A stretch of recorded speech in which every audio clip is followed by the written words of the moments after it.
Hello friends and welcome to my channel zero stress.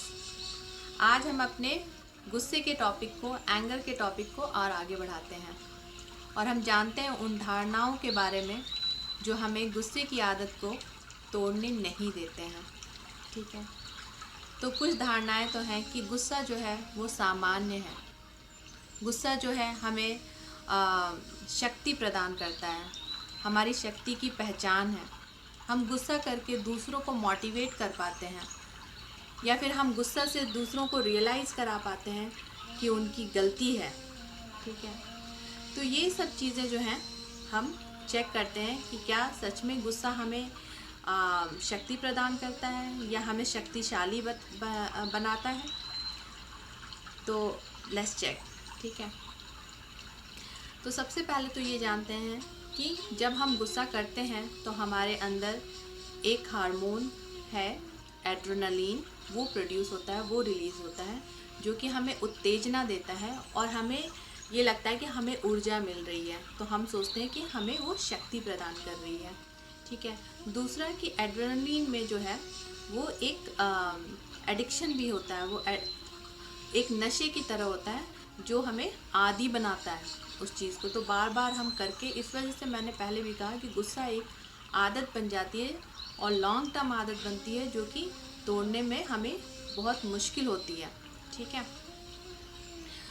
तो जो हम, और दूसरा चीज़ जो हमारे गुस्सा को इनकरेज करता है, कि हमें गुस्सा करने के लिए इनकरेज करता है, वो है कि हम, क्या होता है कि हम कभी कभी ऐसे पे किसी पे गुस्सा करते हैं और वो दूसरा आदमी जो है डर के हमारा काम कर देता है, तो हमें लगता है कि हाँ, हम गुस्से से काम निकलवा सकते हैं और फिर हम बार बार वही करने की कोशिश करते हैं। तो हमेशा कहीं ना कहीं दो पर्सन के बीच में एक सहने वाला हो जाता है और दूसरा गुस्सा करने वाला हो जाता है। तो एक आदमी सहता चला जाता है और दूसरा आदमी ये सोचता है कि हम शक्तिशाली हैं, हम पावरफुल हैं, तो हम गुस्सा कर सकते हैं, और दूसरा भले ही कोई और वजह से, डर के परिप्रेक्ष्य में या किसी और वजह से, वो उसको सहता है, तो हमें वो इनकरेजमेंट मिलता है, जो गुस्सा कर रहा है उसे इनकरेजमेंट मिलता है कि हम गुस्सा करके कोई भी काम अपना आसानी से निकलवा सकते हैं, और वो उसके अनुसार हर पे वही लागू करता है, वो अपनी फ़िलॉसफी बना के उस पर उसका परसेप्शन वही बन जाता है और वो वही वैसे ही एक्ट करने लगता है।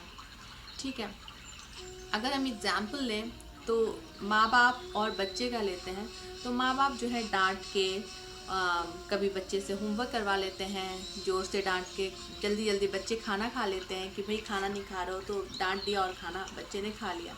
लेकिन कुछ दिन बाद क्या होता है कि बच्चे भी समझ जाते हैं कि कहाँ पे इनका टेम्पर लूज़ होने वाला है, तब तक वो वेट ही करते हैं कि आप जब तक डांटेंगे नहीं तब तक वो खाते भी नहीं हैं। ठीक है, तो वो वेट करते हैं कि हाँ, आप जब डांटेंगे तब खाएंगे, और कुछ दिन बाद तो ऐसा होता है कि वो डांटने के बाद भी, कि उन्हें लगता है कि ज़्यादा से ज़्यादा आप क्या करेंगे, डांटेंगे ही ना, तो वो काम आपका करते भी नहीं है, जो आप सोच रहे होते हैं कि डांट से वो काम निकल जाएगा। तो फिर क्या होता है, फिर आपका गुस्सा जो है, क्रोध जो है और बढ़ जाता है और आप फिर हिंसा में आ जाते हैं, मतलब आप कभी थप्पड़ भी मार देते हैं बच्चे को। तो आप फिर यहाँ चेक करिए कि क्या वाकई गुस्सा आपको शक्तिशाली बना रहा है, क्या ये शो कर रहा है गुस्सा कि आप शक्तिशाली हैं। आप एक मासूम बच्चे पे हाथ उठा के उससे आप संभाल नहीं पा रहे, कि वो ये शो कर रहा है कि आप कमज़ोर हैं, कि आप एक बच्चे को संभाल नहीं पा रहे हैं और आपको एक हिंसा का सहारा लेना पड़ रहा है उस बच्चे को समझाने के लिए, संभालने के लिए। तो आप विचार कीजिए कि गुस्सा जो है क्या शो कर रहा है, कि आप में वो पावर नहीं है कि आप समझा सकें बोल के उसे प्यार से।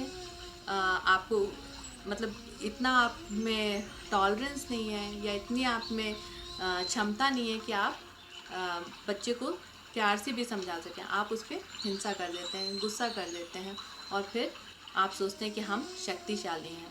तो ये तो शक्ति नहीं हुआ, ये आपकी कमज़ोरी की ही निशानी हुई। ठीक है, और ऐसा नहीं है कि सिर्फ माँ बाप और बच्चे के ही रिलेशन में हम देखते हैं, ये आप बॉस और सबॉर्डिनेट या कहीं भी दो पर्सन हो उनके रिलेशन को देख सकते हैं, कि वहाँ एक पर्सन जो है वो गुस्सा करने की उसकी आदत होती है और वो दूसरे पे गुस्सा करता है, और दूसरा पता नहीं किस परिस्थिति की वजह से, किस डर की वजह से वो गुस्सा सहता है और आप सोचते हैं कि हाँ हम पावरफुल हैं, हम तो गुस्सा करके काम निकलवा सकते हैं। लेकिन गुस्सा कभी भी पावरफुल हो ही नहीं सकता, क्योंकि वो एक निगेटिव इमोशंस है, वो निगेटिविटी ही फैलाता है, आपको निगेटिविटी ही देता है। और निगेटिव से कभी पॉजिटिव की एक्सपेक्टेशन हम कर ही नहीं सकते और ना हमें करना चाहिए। तो वो हमें अच्छे से क्लियर कर लेना चाहिए कि गुस्सा जो है वो निगेटिव है और निगेटिव ही रहेगा, वो पॉजिटिव नहीं हो सकता। ठीक है। दूसरा हम देखते हैं कि गुस्सा जो है वो हमारे बुद्धि को, हम कहते भी हैं कि जो है वो भ्रष्ट कर देता है और हमारे सोचने समझने की शक्ति ही क्षीण कर देता है। वो इतना निगेटिव है कि हमें सोचने समझने की शक्ति तक वो क्षीण कर देता है। ठीक है। कभी कभी क्रोध की आवृत्ति जो है वो इतनी बढ़ जाती है कि वो हमारे बोलने में आ जाती है। क्या होता है कि जब हम कोई चीज़ सोचते हैं तो हमें बहुत बार सोचना पड़ता है उसको बोलने के लिए। एक्चुअली हम अगर 100 बार सोचते हैं किसी चीज़ को, तब हम जाकर 2 बार उसे बोल पाते हैं।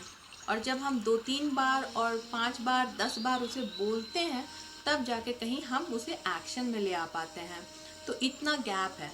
तो वही गुस्सा जो है उसकी आवृत्ति वो जो है वो बढ़ती चली जाती है, कभी कभी बहुत बढ़ जाती है और वो हिंसा का रूप ले लेती है। वो इतने सोच पे हावी हो जाती है हमारे, और वो और बद से बदतर कर देती है हमारे विचारों को। कभी कभी हम दूसरों के प्रति क्रोधित होते हैं कि हाँ इसकी वजह से मेरे लाइफ में बहुत बड़ा लॉस हुआ है और हम उसे बहुत बड़ा जिम्मेदार समझते हैं।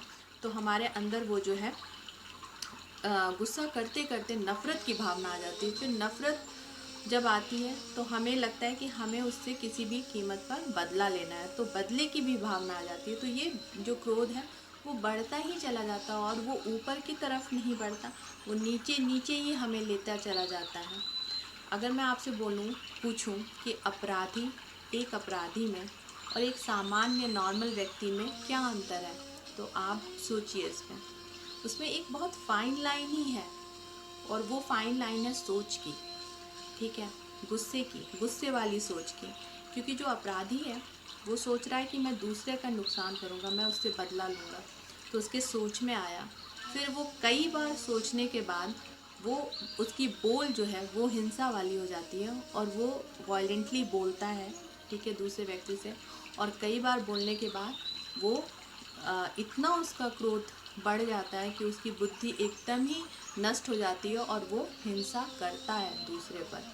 और जब दूसरे पर हिंसा करता है तो वो अपराध हुआ, वो अपराधी कहलाता है और फिर उसे दंड भी भुगतना पड़ता है।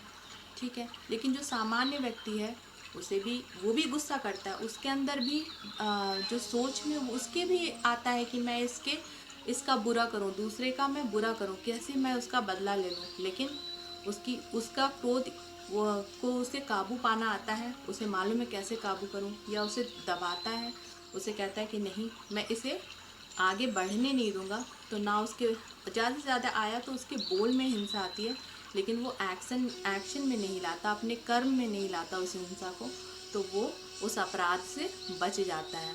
तो एक यही फाइन लाइन है एक अपराधी और एक सामान्य व्यक्ति में। तो हमें ज़रूर से ज़रूर उस गुस्से को, उस क्रोध को काबू में लाना चाहिए। और हम कैसे उसको काबू में लाएं, कैसे जब विचार हमारे अंदर वो दुर्विचार हमारे मन में आए, उसी समय हम उसको कैसे चेंज कर लें, उसे कैसे ट्रांसफॉर्म कर लें, वो हम आगे के एपिसोड्स में देखेंगे और जानेंगे। ठीक है। एक बुद्धा की कहावत है कि जब आप, क्या होता है कि आप अगर किसी जलते हुए कोयले को अपने हाथ में लेकर सोचेंगे कि मैं दूसरे पर फेंकूंगा और उसे किसी भी तरह नुकसान पहुंचाऊंगा, तो सबसे पहले जो हथेली है वो आप ही की जलेगी। आपको मेरा वीडियो पसंद आया तो प्लीज़ लाइक करें और शेयर करें। अगर आपने सब्सक्राइब नहीं किया है चैनल को तो सब्सक्राइब करें और बेल आइकन दबाएं, ताकि जब मैं अपना वीडियो अपलोड करूं तो आप तक तुरंत पहुंच जाए।